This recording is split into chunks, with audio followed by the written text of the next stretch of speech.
tournament. Nice move under the basket, going up, and she's got it in. Tied out there for two. And Lofting with the leaner off the glass.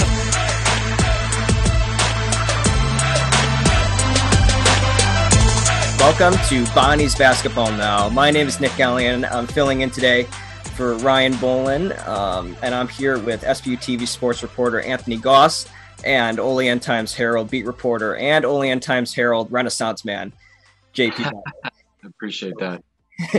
No problem, anytime. So welcome to BBN. Hope everybody had a happy Christmas, and I hope everybody around the area enjoyed the Bills win that took place yesterday. I am proudly wearing my Josh Allen jersey right now. I know Anthony enjoyed the Dallas Cowboys win yesterday as well. Win. But that's not what we're here to talk about. It's the wrong sport. We're here to talk about basketball. And we're going to start right now with the Bonnies. Flatly, the Bonnies are winning against the teams that they have to, but not convincingly. And they're losing against the teams that they're supposed to be competitive against, and certainly not convincingly. It's not as if the Bonnies aren't doing certain things well. They are, but at least from the eye test, they don't look like they are doing these things well cohesively as a team. So that leaves the question of why. So Anthony, I'm going to go to you first. Do you know the answer? Well, Nick, I really don't know the answer right now. I know a lot of people expected different results from this team, especially by the time that A10 play arrived. I think early in the season, you could attribute some of those losses and some of those performances to, getting started, not really being in the flow yet. And then Kyle Lops and really disrupted finding that rhythm. That's where some of those cohesive problems are, especially on offense. Now, defensively, I don't really think there's an excuse for what happened against Virginia Tech, but I think it was the injury to Kyle Lofton that really delayed them getting started and really building that cohesion back again for this year.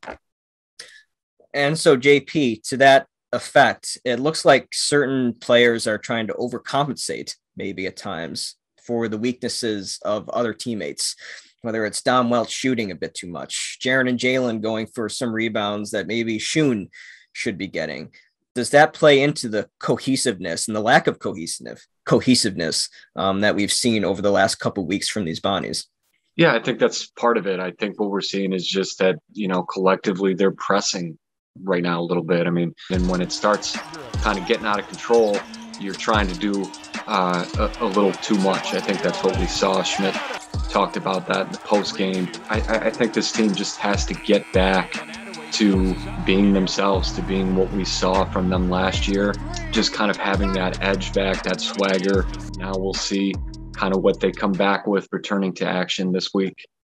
So let's take a look at how the Bonnies measure so far in a stacked A10. So St. Bonaventure ended the first half of the season with a record of 8-3. This means they're in the mix for the top spot, second only to the very, very hot 10-2 Davidson Wildcats. Their impressive upset victory over the ranked Alabama Crimson Tide stood out as an impressive power move for Davidson.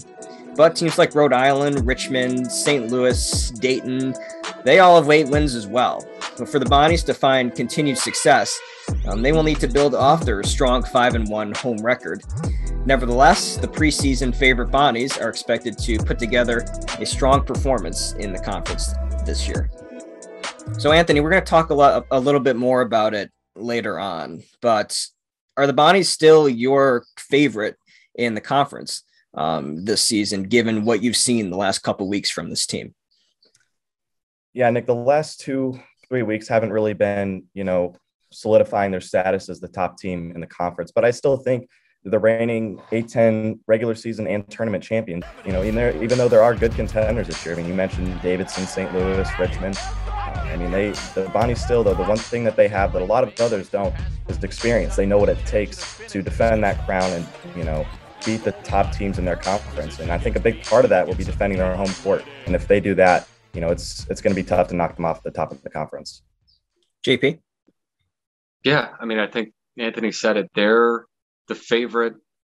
They're still the reigning A10 champion until somebody knocks them off, until somebody proves otherwise. And so that is something that they kind of have. Even beyond that, the goal has always been to win the A10, win the A10 tournament. If they can do that, if they can navigate what is going to be, I think, a pretty difficult A10. There are 8 teams in the top 115 of the NET ranking right now, so there are going to be some difficult games along the way, but it's like, hey, you know, everything we want to do is right here starting this week against George Washington. And JP, if I can chime in with what you just said, with a lot of teams in the top part of the net, you're going to have a lot of good opportunities. Yeah, no, and that's exactly right. You know, and I'd said this in a column last week that, hey, you look at, okay, 8-3, they didn't get either of the UConn Virginia Tech games. It's not great. You've got those 3 wins from Charleston. You'd have a total of at least 7 to 8 top 100 wins. But the chance to have a good overall solid resume, the same way that we did kind of see in 2017-18. And after George Washington, after they faced that test, then they go to Dayton and face the Dayton Flyers, who, Anthony, have exceeded everybody's expectations so far this season. The team's still kind of rebuilding their roster after the loss of Obi Toppin to the NBA a couple of years ago. Yeah, Nick, you said it. Anthony Grant is still kind of rebuilding from that fantastic year that was unfortunately paused due to COVID-19. And Dayton, they started really weird. They lost really a couple questionable games against UMass Lowell and Lipscomb. And I think they lost Austin Peay as well. But then they go to the ESPN Invitational in Orlando, and they knock off Miami, Belmont, and Kansas, who is going to be contending for a Final Four. I mean, they're one of the top 10 teams in the country. And even when Dayton's great to, you know, not that great average the way they kind of were last year, this has kind of been a thorn in their side. Remember, Dayton came in and won that game and kind of spoiled the end of the regular season a little bit last year. So certainly no gimme against the Dayton team that's hovering right around the top 100. Again, would be another huge momentum booster for the team going forward. It's a good point by both of you that the Bonnies have not faced, but they haven't played a road game, let alone facing a road crowd so far. Yeah. Every single one of their neutral site games, we've talked about it extensively on this show, has been a home crowd for the Bonnies. Someone who's been making an impact on the Bonnies this season, maybe not as much statistically, but in terms of what his play means to the Bonnies. Talk about that a little bit, and Abdul Kareem Coulibaly's impact on what the St. Bonaventure Bonnies have done so far this season. Yeah, we talked about from the beginning when we were making the show about the Bonnies needing to boost their bench, and especially in their front court. They needed depth, which was severely lacking last year. And Kareem's come in and he's brought that. And, you know, it's not going to show up in the box score, but you would be a fool to look at a box score and try to find a player's impact. It doesn't make any sense. But he can come in and he can be steady defensively. He can get a couple buckets here and there offensively. And he's a good guy to have on the program. And I expect him. I mean, we said he had ACC pedigree. I think, you know, when we go into these tough road environments for these, you know, difficult games, you get a guy there who's coming off the bench, who's played at Pittsburgh. He's played in the ACC. He knows what these rough environments are like, what the top tier of college basketball is like. And just in general, a great player to have in the program and a really dependable player off the bench. JP, your thoughts on Abdul Kareem Coulibaly? Yeah, I mean, to me, he really has the potential to be, maybe needs to be, should be kind of the guy inside that they can throw the ball into, have him put a move on somebody and get some stuff at the rim. But if they're going to have somebody on the offensive end that is maybe a little more consistent in terms of an inside presence, we saw in the Virginia Tech game, you know, their defense forced them to throw the ball inside to Oshun and make him beat them if they are going to get something like that going forward. I think it's, you know, why not see if Kareem can kind of be that guy, let Oshun continue to do what he's doing defensively, and see if they can get that one more element to the offense, that one more thing that would kind of help kickstart things going forward. All right, coming up, the new year is fast approaching. We see the shores of 2022 ahead in the distance. So let's measure 2021 in terms of the Bonnies. We all give our favorite Bonnies moments of 2021, plus a look at how the Bonnies stack up in the Atlantic 10. And later on, we examine how the women's team fares as they tip off their conference schedule this Saturday. This is BBN.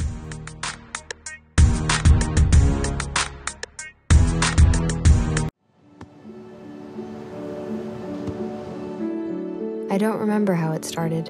Go to that. Our back and forth. It always came back. Dad! You probably don't remember what you told me. That was perfect. But I heard every word.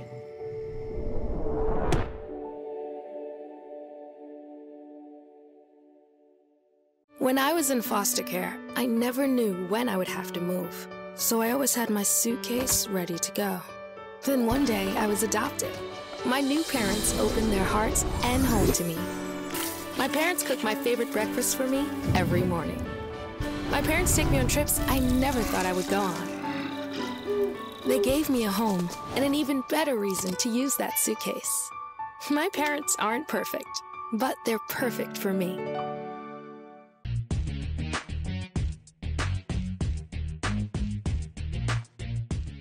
Welcome back to Bonnie's Basketball Now. It's that time of year, everybody. There's probably snow on the ground in Olean right now. We're breaking out the streamers, fog machines, the glass ball. We are counting down to the new year with our best Bonnie's moments from the year. So, Anthony, I will start with you. What is your favorite Bonnie's moment, Bonnie's experience from 2021? I think, unfortunately, it's hard to think of a lot with the unfortunate circumstances of the pandemic and not being able to go to the games, most of the games, I should say. But I was able to attend the A10 championship last year when they beat VCU. It was a great moment when they really led from start to finish, and it was just a special moment with everything that had happened. The passing of our university's president, after winning the regular season and then going and dominating the conference tournament and clinching that automatic bid. It was such a great experience to see all the other students and the alumni there for really the first time for any Bonnie's game, even though it was a limited number. It was a great experience and one that I'll never forget as that buzzer sounded and we were A10 champs. JP, what about you? What's your favorite Bonnie's moment? You obviously very close to the team. What's your favorite Bonnie's moment from the past year? Yeah, I'd say I have two, and that was also, one of them as well, just being able to be in Dayton for that A10 championship game. That's actually the second A10 tournament championship that I've been able to do after Bonner won in 2012 in Atlantic City. And then the second part of that being coming right back in that same direction a week later and being able to do the NCAA tournament game in Indiana. It was a very unique thing. As you guys remember last year, the entire tournament was at different venues in the state of Indiana. Bonner happens to get a game at Assembly Hall, which is really like one of the cathedrals of college basketball. So that was the first opportunity to be able to cover a game, at Assembly Hall, that LSU game. Obviously the outcome wasn't really what people wanted, but the experience of being in that building, having some fans there, it wasn't totally empty, and being able to do another NCAA tournament game. Those are the ones, I think you really remember professionally. Those are the ones that I make sure to keep the credentials for, and that was another one last year. So that was a cool and to obviously a very difficult season last year. Mm-hmm. And I would probably say my favorite moment watching the Bonnies from last season, and it fits in really well to the conversation today, but it's probably when the Bonnies beat George Washington by like 50 last year. Yeah. Anthony, you and I both watched that game together, just seeing the players out there having fun, knowing you're up by 50, you can pretty much do whatever.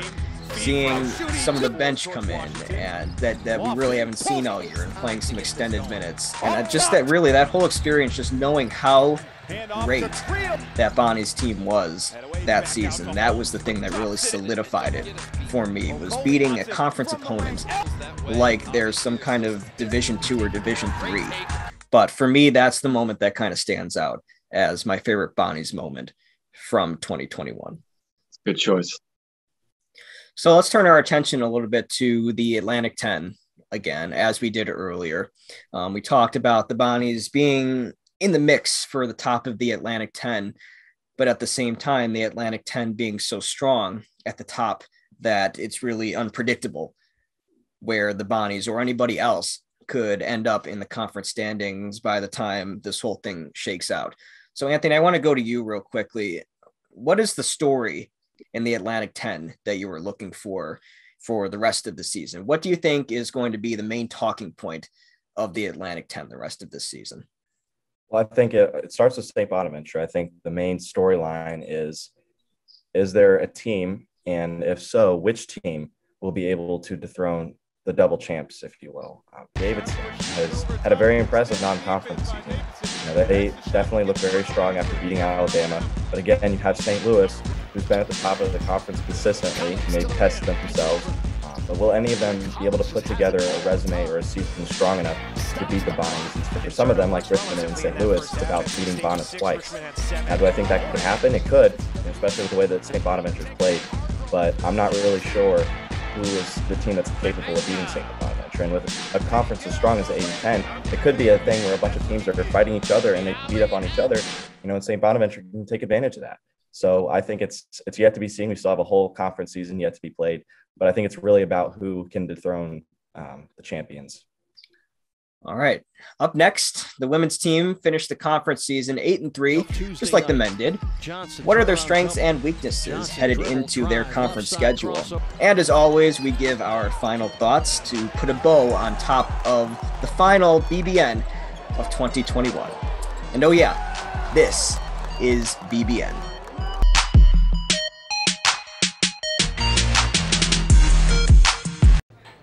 Put the keys down, Kevin. But I'm gonna drive home. There are several warning signs present that you shouldn't be driving. My text to emoji ratio has gotten a little out of hand. A little? Yep, I'm definitely gonna call a ride home.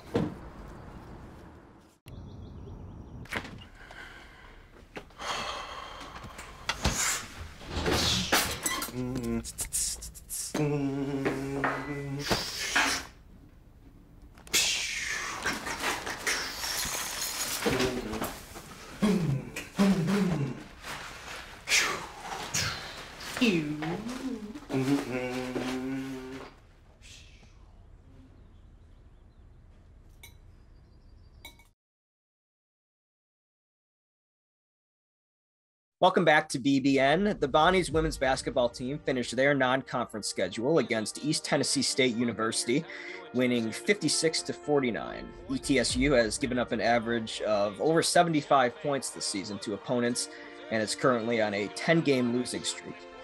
They finished their non-conference schedule 8-3, the Bonnies do, 6th in the Atlantic 10. Along with that, they also wrapped up the first half of their season on a 3-game win streak. They placed dead center in the standings as they currently sit 6th. The Bonnies are tied with both the Dayton Flyers and the Fordham Rams. Guard Iyanna Johnson has burst onto the scene this season with both her impressive plays and her leadership qualities. Johnson will need to be on her top game for the Bonnies to keep moving in the right direction. The Bonnies have exceeded all expectations in the first half of this season. I think that we can all agree. However, the tough schedule ahead will prove their durability. So JP, I want to go to you first. This team still isn't good offensively, but it hasn't mattered. The defense has been that good for the Bonnies women's basketball team.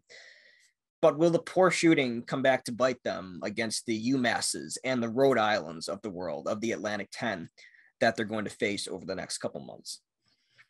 Yeah, I think they really went about it the right way this year, putting the non-conference schedule together the way they did. Really gave them an opportunity to pile up some wins and really kind of have more momentum and confidence, I think, than they've ever had, in the now 5+ years under Jesse Fleming. Certainly, no matter what, they've got to get a little more scoring going. We've seen it from Iyanna Johnson. We've seen it from like a Tori Harris, but now they need another one or two of these players to step up and be consistent double-digit scorers. That's definitely going to be the key going forward now that the schedule is certainly going to get a lot tougher.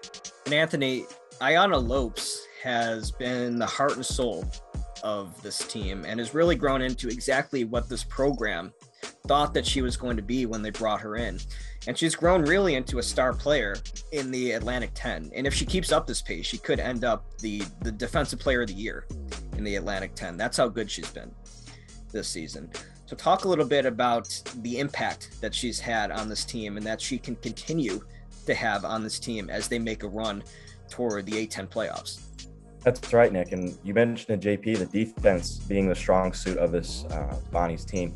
And it starts and ends with Iyanna Lops. I mean, she's averaging 2 blocks per game. She's holding it down. She's got 7 rebounds inside, averaging 7 rebounds per game. But Bonnie's really needed to anchor in Jessie Fleming's defense, and she's been just that. You think back to that last home game against Marshall, where she had that game-saving block, and that really sealed a big win for them, their 7th win of the season, and then East Tennessee being the 8th. And she needs to continue to do that because the schedule is going to get tougher. I mean, she's really going to be tested against higher quality opponents. We'll see how she stacks up against them. But I think with the resume she put together in the non-conference, there's no reason to believe that she can't keep up this level of play. And the Bonnies host St. Joseph's this Saturday at the Riley Center in their first conference game of the season. Guys, it's here. It's now time for our final thoughts of 2021.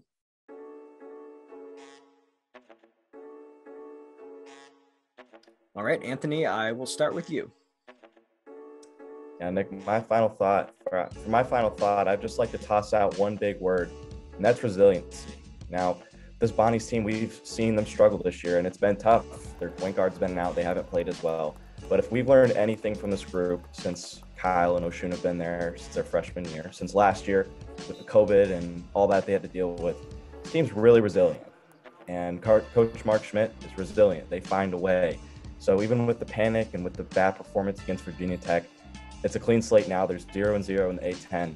So no matter what doubts we might have or what's happened and what could happen, this team is resilient, and I trust that they'll figure it out and find their way back to the top of the conference. All right, JP? Yeah, I think that's exactly right. We can understand where some of the kind of fan disappointment, it is coming from. They went, like we said, from being number 16 in the country and riding so high at Thanksgiving to not even being in any of these initial bracket projections. But the season is certainly far from over. As Anthony said, this team has just traditionally been resilient under Schmidt. It's a program that always gets better as the year goes. They're always playing better in February and early March. I think that'll be the case again this year. And like we've said, it's in front of them. They still have an NCAA tournament appearance to play for. And I think that is going to be the motivation going into these last 2 months of the year. Well, like you guys have both said, the season is far from over. Still so much season left to go. And looking at the history of this Bonnie's team under Mark Schmidt, there's so much more progress to be made throughout the rest of this season. We know that. But as for right now, how they keep winning games in the conference right now, Mark Schmidt has to convince his team to take control over the game again. Don't let the game come to you. That's the message that he has to give this team. And I feel like it's the same thing we said about the Bonnies around this time last year, as they were winning close games way too closely against Richmond and Duquesne, and of course getting blown out last year at St. Louis. So the Bonnies need to have a faster approach, not physically, but mentally. They're in their heads, and Mark Schmidt has to convince his team to take control of their game again. So that's going to be it for this week's BBN. So I guess the last thing to say to everybody would be have a safe and happy New Year's. We'll play out here with some Auld Lang Syne. So stay safe, wear your mask when you're supposed to. And as played out and as familiar as the cliche is, we will see everybody in 2022. So for Anthony Goss and JP Butler, I'm Nick Gallion in for Ryan Boland today. And this is Bonnie's Basketball Now. Wins the Atlantic 10 tournament. Nice move under the basket. Going up. She's got it.